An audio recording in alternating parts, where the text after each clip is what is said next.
neste instante. Diz assim a palavra do Senhor para nós ganharmos tempo. Eu vou ler, diz assim: porque para Deus nada é impossível. Vou ler mais uma vez: porque para Deus nada é impossível. Amém? Vamos estar na cabeça, oremos mais uma vez. Soberano Deus, eterno, poderoso, teu servo, Senhor, Deus dessa casa, me colocou em tuas mãos. Mais uma vez eu começo, Deus. Fala conosco de modo que o teu nome seja glorificado. Meu Deus, prepara os nossos corações ao ouvir a tua voz. É o que eu te peço, em nome de Jesus. Amém e amém. Queridos, eu quero pensar convosco em um subtema desta noite. Eu sei que o tema da campanha é a campanha das causas impossíveis. E eu queria pensar com vocês, dentro dessa reflexão, regido por um tema: o impossível que Deus revelou. O impossível que Deus revelou. Vou contar para a igreja, vou pedir para você repetir o tema da mensagem. Pastor, é profético? Ainda não. Pastor, é invenção? Também não. O que é? Pedagógico, só isso. Como assim? Tudo aquilo que a gente repete fica fácil de gravar, de lembrar, como eu quero que você saiba aqui.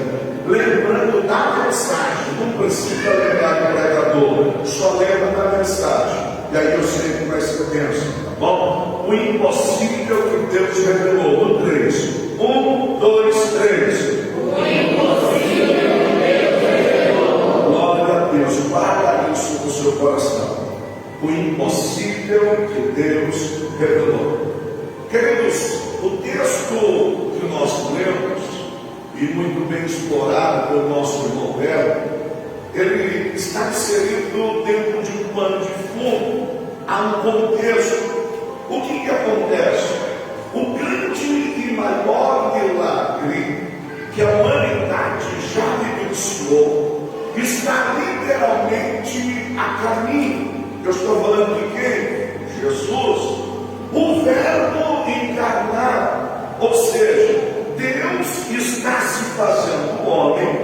Enquanto muitos homens querem brincar de ser Deus, o texto que está em tela está nos mostrando um Deus que vai se fazer homem. Isso por quê? Por amor a mim e a você. Logo, o que implica dizer: o melhor de Deus não está por vir. O melhor de Deus já veio. Quem é o melhor de Deus? Jesus. Mas então, quando eu uso essa expressão, eu estou errado? Não, deixa eu te explicar. Se o melhor de Deus já veio, que é Jesus, logo se eu estou em Jesus, eu posso esperar o melhor de Deus para mim? Por quê? Porque eu estou em Jesus. O texto diz: porque para Deus nada é impossível. E por que o texto está falando isso? Porque, queridos, há duas situações que eram totalmente impossíveis. A primeira é porque nós estamos falando de uma moça que é estéril, e agora o anjo vem dizer: sabe a Isabel, aquela que é avançada em idade e desde novinha é estéril, vim aqui para dizer que ela está grávida de 6 meses, porque o que para eles era difícil de acontecer já está acontecendo. Essa é a primeira situação. A segunda situação é que nós estamos falando de uma moça jovem, virgem, que está prestes a gerar o Salvador do mundo. Outra situação impossível, porque a própria Maria vai dizer: como é que isso pode acontecer, visto que eu não conheço o varão? Na simplicidade dela, ela está dizendo assim: eu não sou muito entendida cientificamente, mas eu sei que tem que ter a semente do homem, tem que vir e juntar com o óvulo da mulher. Aí o anjo está dizendo para ela assim: fica tranquilo, a tua parte é crer, a parte de Deus ele vai te envolver e um milagre vai acontecer. Porque o que é impossível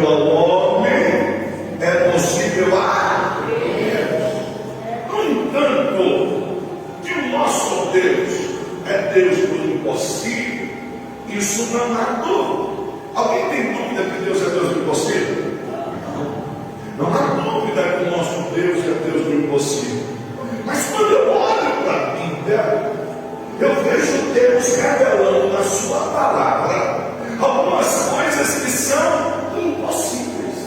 Espera aí. O Deus que nós servimos é o Deus do impossível.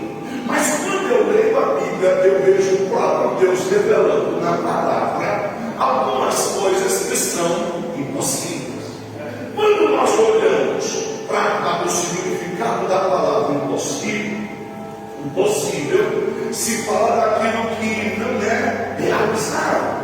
Impossível se fala daquilo que não pode ser feito. Impossível se fala de algo impraticável ou extraordinário demais, a ponto de não existir, que não há como se fazer. A própria palavra impossível, ela vem de impossibilidade. Impossibilidade, por sua vez, vem de poder. Deriva-se de poder, o que implica dizer que significa que se algo é impossível, é que não existe poder para acontecer. Mas o nosso Deus é o Todo-Poderoso. Um dos seus nomes é El Shaddai, fonte que alimenta. Da onde tudo vem? Daí a ideia de Todo-Poderoso. Mas quando eu olho na Bíblia, eu vejo esse mesmo Deus dizendo: tem coisas que são impossíveis. E aí eu fico me perguntando: o que é que Deus revela na sua palavra que é impossível? E é sobre isso que eu quero pensar com você. O impossível que Deus revelou. Glória a Deus. O primeiro impossível que Deus revelou é este: é impossível um Deus maior ou igual a Ele. É impossível. Pastor, como assim? Queridos, embora Deus seja Deus de impossíveis, Ele deixou claro na sua palavra que é impossível existir um Deus igual ou maior que Ele. Pastor, aonde é que o senhor encontra isso na Bíblia? Foi lido em Hebreus. Hebreus 6, do 13 ao 16, diz assim: quando Deus fez a promessa a Abraão, por não haver ninguém superior por quem jurar, jurou por si mesmo, dizendo: esteja certa de que abençoarei e farei seus descendentes numerosos. E foi assim que, depois de esperar pacientemente, Abraão alcançou a promessa. Aí o 16 diz: os homens juram por alguém superior a si mesmo, e o juramento confirma o que foi dito, pondo fim a toda a discussão. Quando eu e você vamos jurar, e a Bíblia não nos ensina a fazer isso, eu procuro dizer assim: cara, deixa eu jurar como eu vou procurar alguém que é maior do que eu. Aí Deus fazendo a promessa para Abraão, diz assim: Abraão, deixa eu ver, eu vou cumprir, só para você ver que eu vou cumprir, eu vou jurar por alguém. E Deus só diz assim: mas espera aí, não tem ninguém igual e nem maior do que eu. Então, quando Deus fez a promessa para Abraão, Ele está dizendo: o Deus do impossível, não existe ninguém igual ou maior do que Ele. Se Ele te fez uma promessa, espera pacientemente. Aí a gente diz assim: mas pregador, isso foi antes da época de Abraão. O tempo passou, muita coisa no mundo mudou, a ciência avançou. Será que não surgiu alguém pelo menos igual? Aí eu vou para a Bíblia, Isaías 43, do verso 10 a 13. Vós sois as minhas testemunhas, diz o Senhor, e o meu servo a quem escolhi, para que o saibais, criais e entendais que eu sou o mesmo, e que antes de mim nenhum Deus se formou, e depois de mim nenhum haverá.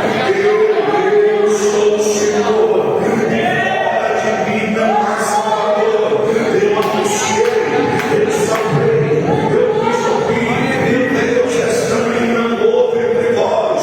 Vós sois as minhas testemunhas, diz o Senhor. Eu sou Deus, e ainda antes que houvesse vida, eu sou, e não há ninguém que possa fazer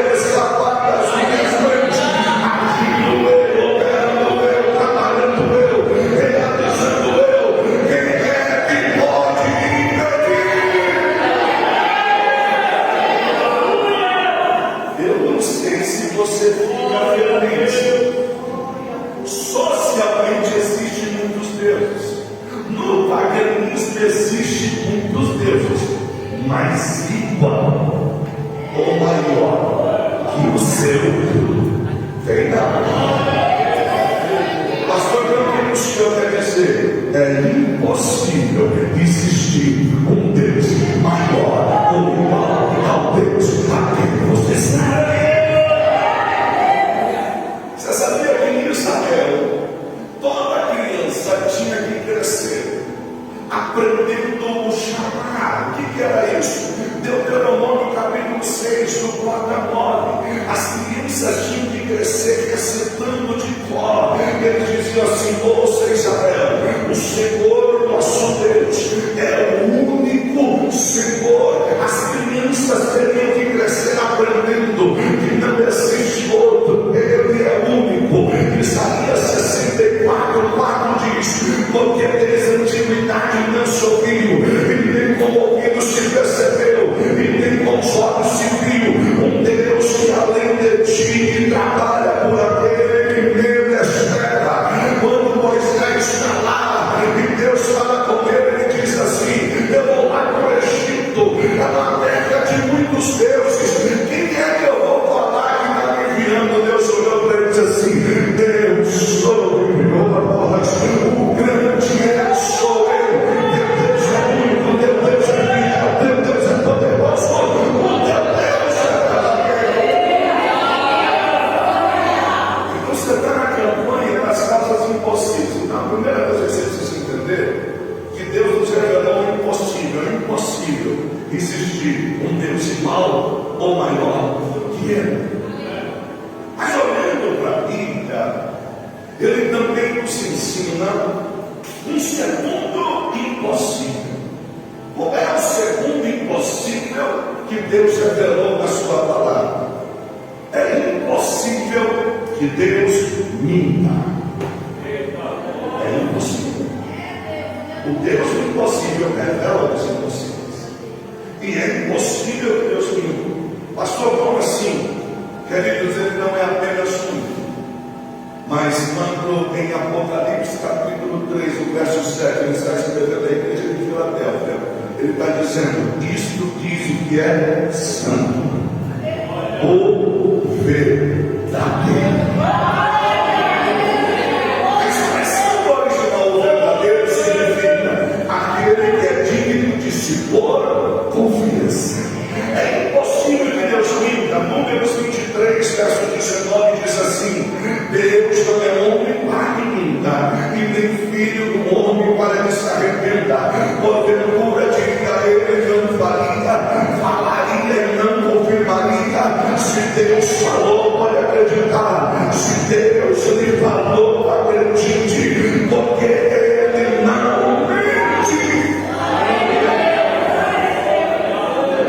Hebreus 6:18 diz assim: porque por duas coisas imutadas, nas quais é impossível que Deus minta. Eu posso lhe falar algo e chegar para você e dizer assim: ô Cícero, eu me confundi. Eu achei que era, mas não era. Eu achei que podia, mas não posso. Eu disse que ia te ajudar, mas eu vi que eu não consigo. Só que quando Ele fala, Ele não mente. É impossível que Deus minta.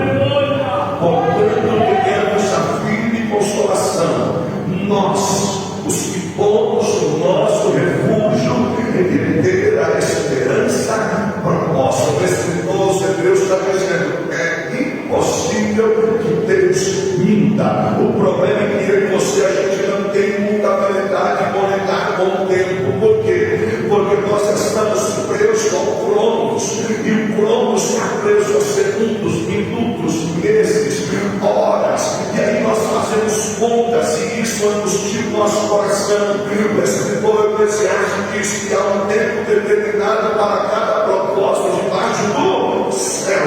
Você só precisa entender uma coisa: Ele não está embaixo, Ele está em cima, Ele não está no Cronos, Ele está no Kairos. E Kairos é da palavra grega aplicada ao tempo perfeito, aplicada ao tempo de Deus. Enquanto eu e você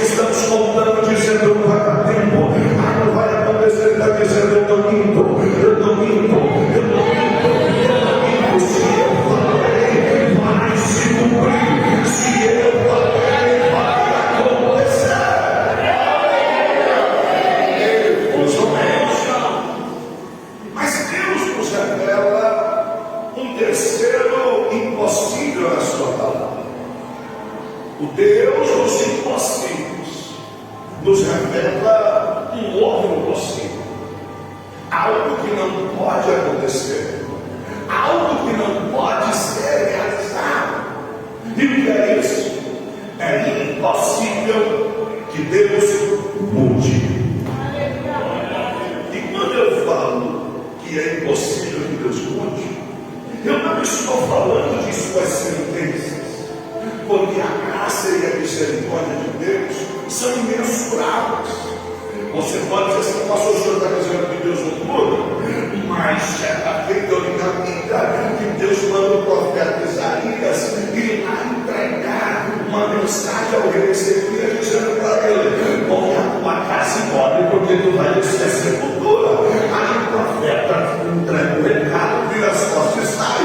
O rei escorrega na cama, vira para a parede e diz: Senhor, eu não tenho andado na tua presença e me tenho feito guerreado diante de ti. E aí o texto diz: e chorou abundantemente. Isaías está pondo o pé para fora do palácio, Deus disse: Isaías, para, volta lá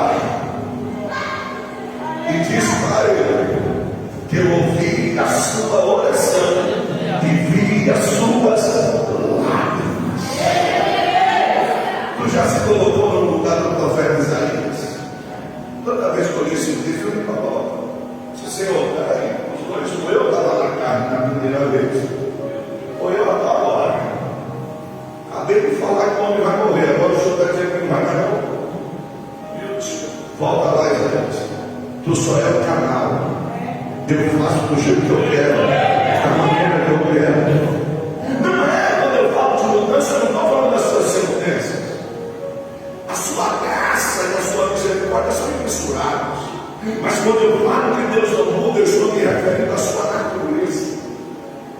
E quando nós falamos da natureza divina, nós precisamos entender que a imutabilidade, ou seja, Deus não envelhece e nem fica mais novo. Deus não está ficando mais fraco ou está ficando mais forte, não. Ele é o mesmo ontem, hoje e há de ser eternamente. Pastor, o senhor quer dizer, Tiago, capítulo 1, verso 17: toda boa dádiva e todo dom perfeito vem do alto, descendo do Pai das luzes, em que não há mudança e nem sombra de variação. Pregador, por que isso alegra o meu coração? Porque quando eu leio na Bíblia que Deus abriu o mar lá atrás, o mesmo poder continua. Quando eu leio na Bíblia que Ele fez milagres lá atrás, o poder dele não mudou. Então mesmo Deus que operou sinais, prodígios e maravilhas, continua operando. Mesmo Deus que ontem, hoje e eternamente. Queridos, ainda bem que Deus não muda como eu e você. Você já percebeu, se Deus quiser, você puxar a memória no cada último mês do ano, puxar a memória no ano passado, na oração da virada, não sei se você estava no culto, se você tirou uns dias para orar a Deus. Esse ano eu quero isso, eu vou me dedicar. Esse ano eu vou fazer isso. Esse ano eu vou ler mais a Bíblia. Não, já coloquei como um propósito esse ano. E aí de repente você não fez. Você já pensou se Deus fosse como eu e você? Que olha, a gente está fazendo juras de amor e depois diz assim: não fala mais comigo. Aí eu olho para Malaquias 3:6. Porque eu, Senhor, não mudo. Por isso vós, ó filhos de Jacó, não sois consumidas. É Deus dizendo para mim e para você assim: não é porque você está com birrinha que eu te amo menos. Não é porque você hoje disse assim: eu não quero falar nada, eu não quero ir do mundo que eu te amo. Ele está dizendo assim: o meu amor por você não mudou. Do mesmo jeito que eu te amava, eu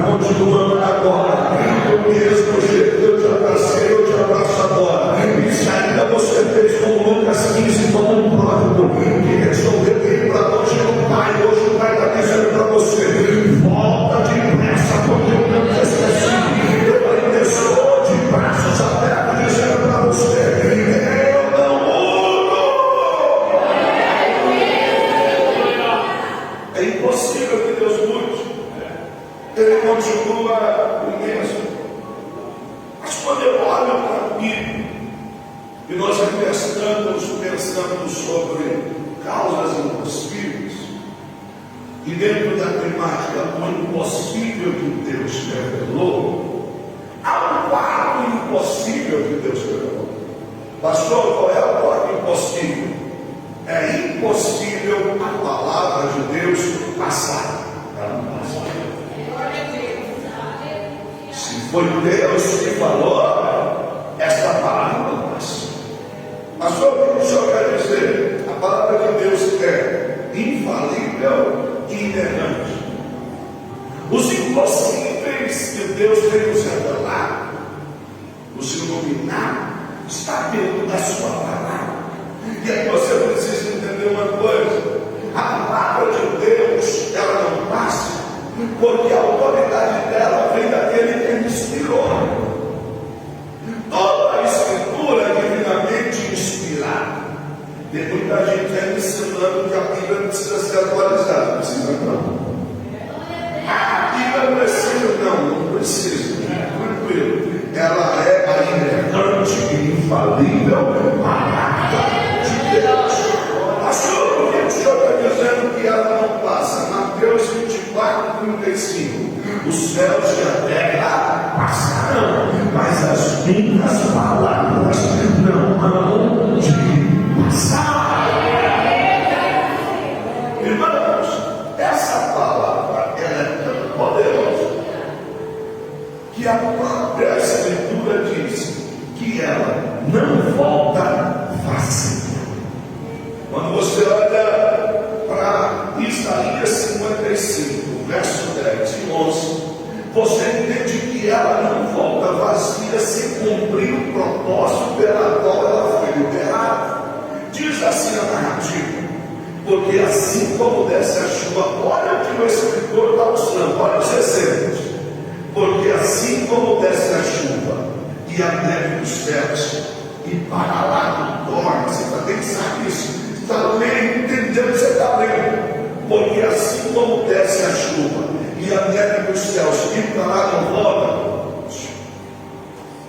quando a chuva desce lá, a chuva vai ser evapora. O texto está dizendo isso. Você já viu a água derramando um verso sem ser pelo processo de evaporação? Não.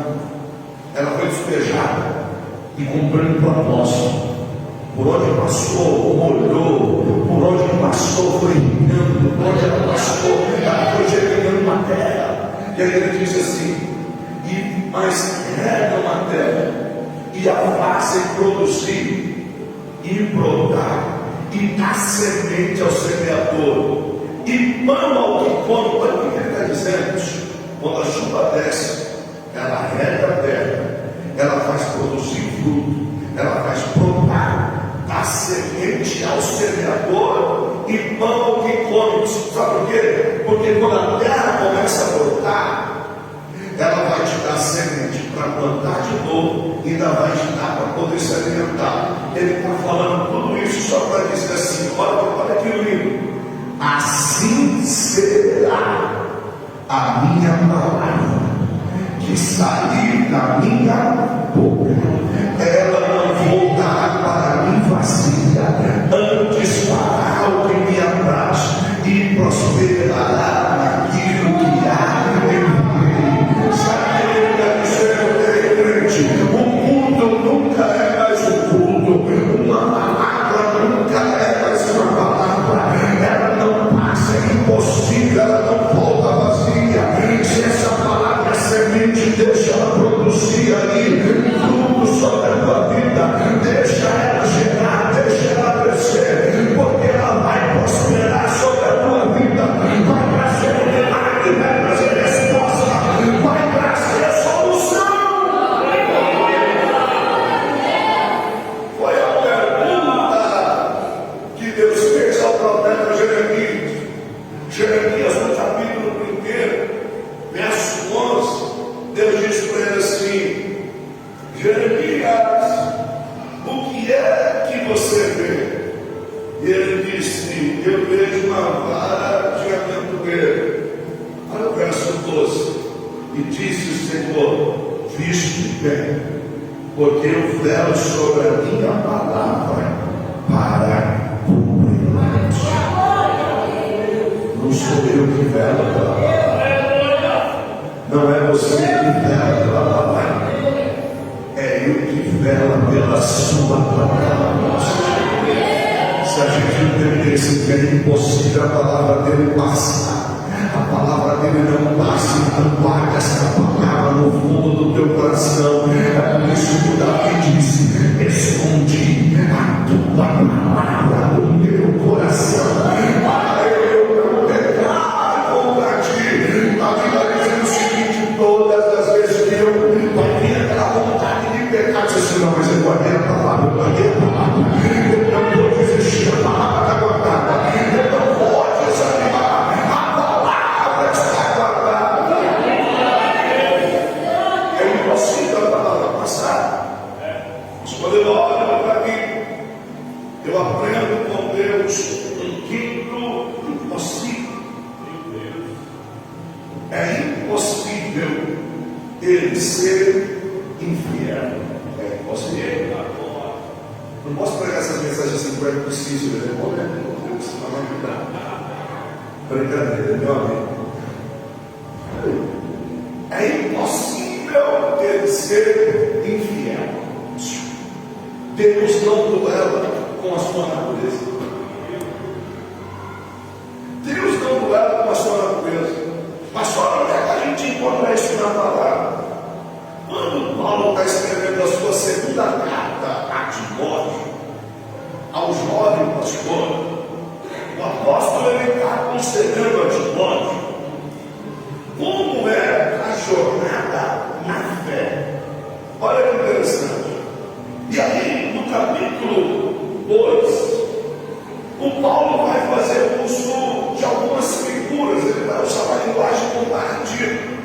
E ele vai dizer assim: meu filho, milita na fé como um bom soldado. E aí ele vai dizer o seguinte: quem serve no serviço militar não pode ficar dividido entre a vida civil e a vida que se pregou agora como militar. Aí ele diz assim: por quê? Porque você não pode ficar preocupado com as coisas dessa vida e ficar preocupado em agradar quem não alistou. O que Paulo está dizendo para eles? Na jornada da fé, você precisa ter foco e fidelidade. Não é esse negócio: olha os filmateus, olha os pagãos, abrindo parênteses. Tem muito crente agora que vai tirar férias coletivas e só volta depois do carnaval. E não é porque você vai viajar, descansar. Não, você vai tirar férias coletivas de Jesus. Deus que chega agora, a partir do dia 15, na frente, ele tira férias coletivas de Jesus. Só volta depois do carnaval. Na quarta-feira de cinza, pedindo perdão, orando, cuidado. Vai que não dá tempo de você voltar. Então Paulo vai dizendo: olha para o soldado. Ele está no exército. A vida civil dele ficou para trás. Ele agora é oficial. Aí ele vai dizer assim: olha o atleta. Nenhum atleta é coroado como vencedor se não competir de acordo com as regras. Ele está dizendo assim: meu filho, se você não entrar de cabeça nesse negócio, você não vai chegar. Aí ele está dizendo assim: então o que você precisa ter? Honestidade e fidelidade. Compita segundo as regras, não tenta mudar o sistema. Tem regra, você tem que seguir. Aí ele diz assim: semelhante ao lavrador, ele deve ser o primeiro a desfrutar do fruto da terra. O que ele está dizendo? Se você está tendo foco, se você está tendo honestidade, aquilo que você plantar, você vai. Aí ele dá um checkmate, dizendo a partir do verso 11 ao 13: palavra fiel é esta, que se morremos com ele também viveremos. Se sofremos, também com ele reinaremos. Se o negarmos, ele também nos negará. Mas deixa eu dizer uma coisa para você, Teresa: se formos infiéis, Ele permanece fiel. Porque não pode negar a si mesmo. Olha o contexto. Você já se tornou um soldado que está militando, está correndo a corrida que lhe foi proposta, está tentando fazer a coisa certa. Aí ele está dizendo: se sofreu, eu estou contigo. Se você padeceu, eu estou contigo. Só que eu está vigiando. Se você me negar, não posso fazer nada. Mas se tem negócio que eu posso lhe dizer: se você for infiel, eu permaneço fiel. Mais ou menos assim: você tentou, mas não conseguiu. Mas eu estou aqui para dizer que a minha palavra aquilo que eu me prometi, eu vou cumprir. Porque eu não levo com o meu caráter. É impossível Deus ser infiel. Você promete, mas ele é fiel. Mas o que o Senhor está dizendo isso? Gênesis 15. Abraão está todo chateado. Ele não sabe. Ele diz assim: Deus, o Senhor me fez uma promessa. Eu não queria herdeiro. Eu olho para um mordomo, o Eliezer, se você preferir, e ele vai herdar tudo. E agora o Senhor falou e eu não vi nada. Aí o Deus disse que Deus aparece em visão, fala para Abraão, diz para ele assim: Abraão, sai da tenda. Sai da tenda. E ele sai da tenda.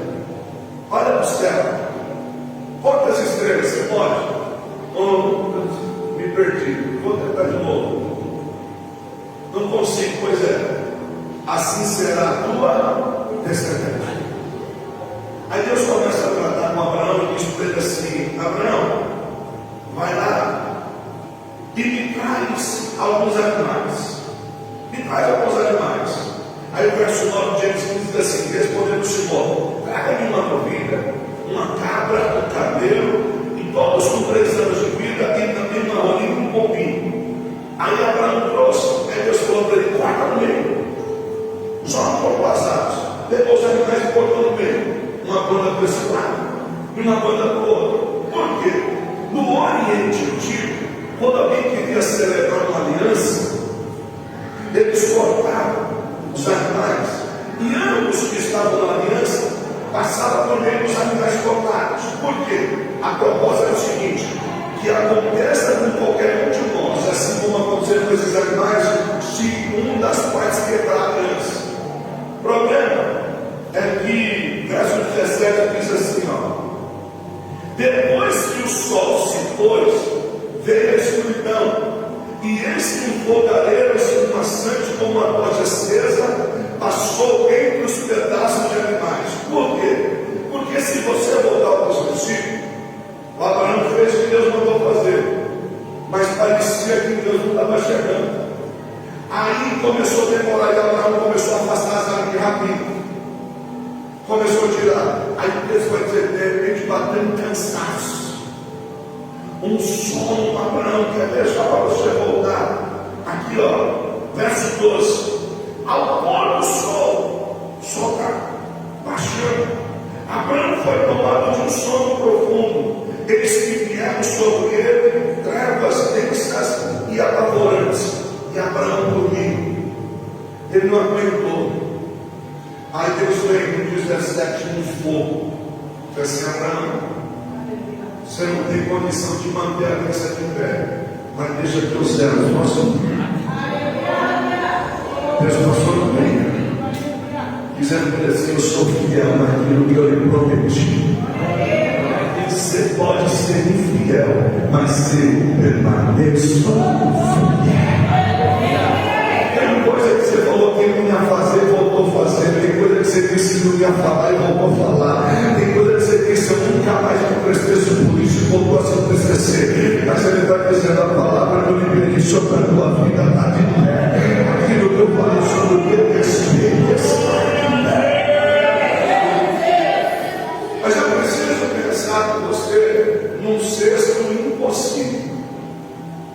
Eu disse que no quinto é impossível ele ser fiel. É impossível. Mas há um sexto impossível que Deus revelou. E qual é esse sexto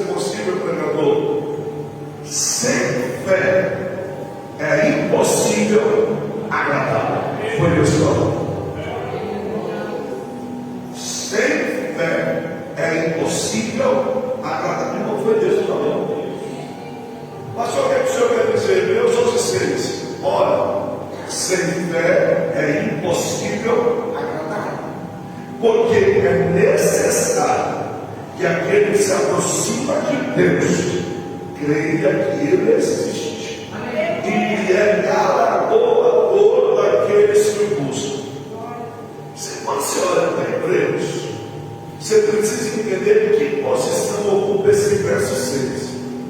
Esse verso 6 vem antes, ele vem depois de um personagem chamado Enoque, e ele vem antes de um personagem chamado Noé. Só para você ter ideia, sem fé é impossível agradar. O verso 5 diz assim: ora, Enoque andou com Deus, e Deus para si o tomou, e já não foi mais visto. Verso 6, porque é necessário, porque sem fé é impossível agradar. O verso 6 é escrito em resposta ao 5. Ele está dizendo assim: Enoque tinha tanta fé para andar com Deus, que Deus olhou para ele e disse assim: está muito longe, vem para perto. E Deus para si o tomou. Aí quando a gente olha no Noé, o texto diz assim: e Noé, pois, achou graça diante de Deus. Noé andava com Deus. Então essa fé nos fala de uma fé relacional. Nós não estamos falando de uma fé comum ou de uma fé natural. O que é a fé comum? É aquilo que alguém diz assim: o importante é a gente ter fé em alguma coisa. Não importa no que, o importante é a gente não perder a fé em alguma coisa. Fé que nos leva a ter relacionamento com Deus. Ah, você tem a sua religião, eu tenho a minha religião, não salva ninguém. A palavra religião quer dizer regras que impõem a Deus regras. Nós não estamos falando de religião, estamos falando de relacionamento.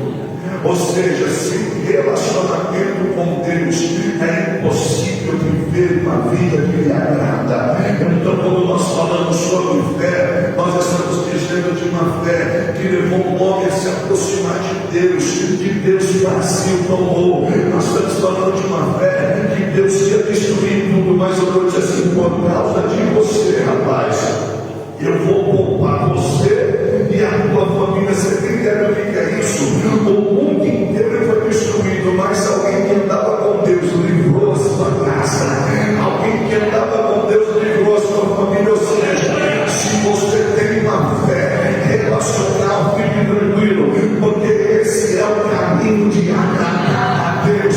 Porque sem fé é impossível agradar.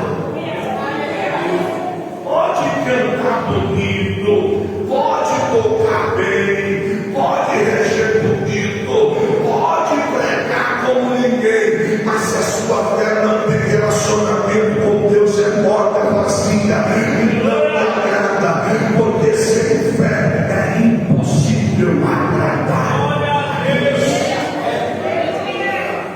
Eu queria pensar com você num sétimo e último impossível que Deus revelou. O sétimo e último impossível. Que impossível é esse, pastor? É impossível ele não se fazer presente quando nós nos reunimos em seu nome. É impossível. É impossível. Mateus 18:20.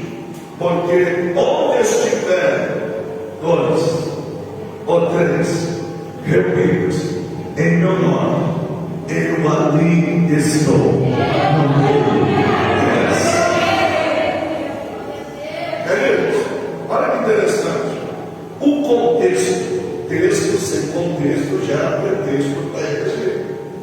O contexto de Mateus 18 fala sobre o tratamento, como é que os discípulos ou a igreja deveria tratar com o irmão que caiu, ou pecou, ou fez escandalizar qualquer um dos pequeninos. Se você ler o capítulo inteiro, é aquela ideia que Jesus está dizendo assim: deixa vir a mim os pequeninos, e aí daquele que escandalizar depois Jesus começa a tratar dizendo assim: olha, e se o irmão pecar, vai você, ele conserta. Se ele não te ouvir, vai então, chama as suas testemunhas e vai.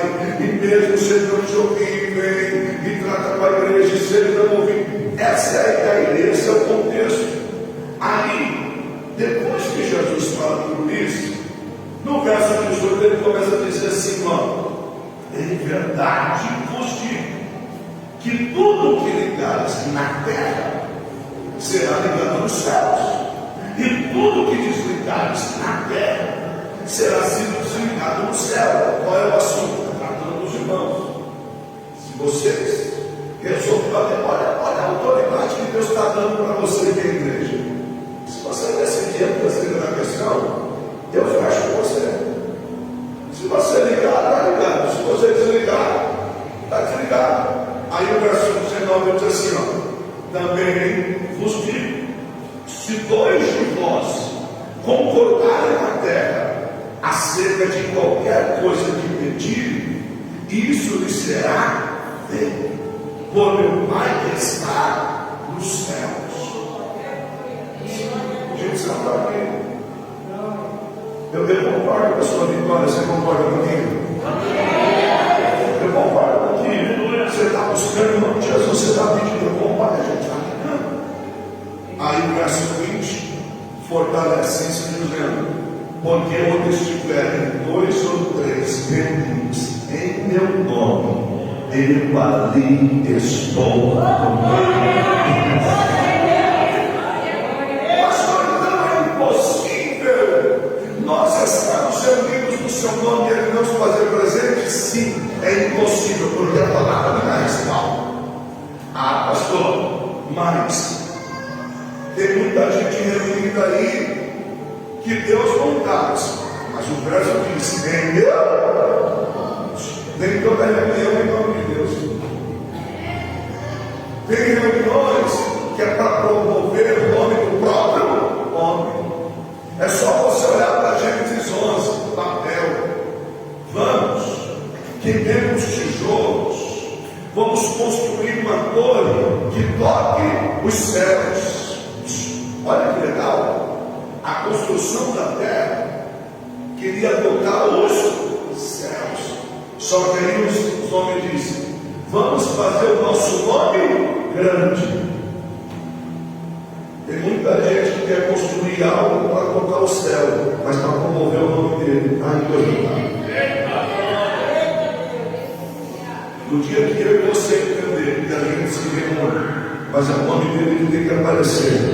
É ele que é o grande. Aí a coisa muda.